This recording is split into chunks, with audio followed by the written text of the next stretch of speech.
Net দুনিয়ায় তুমুল আলোচনায় পাঁচ বোনের ব্যতিক্রমী উদ্যোগ। আগারগাঁও নির্বাচন কমিশন কার্যালয়ের সামনেই হাঁসের মাংস, চালের রুটি বিক্রি করে তারা সাড়া ফেলেছে নেট দুনিয়ায়।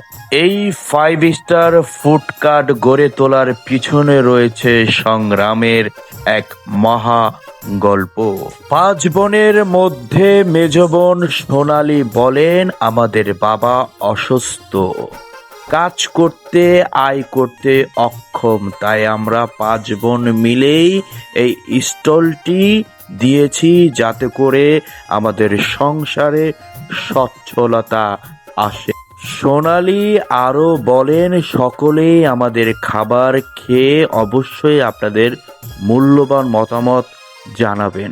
পরিশ্রম ও সাহসের জোরেই এগিয়ে চলা পাঁচ বোন আজ অনেকের জন্যই অনুপ্রেরণা।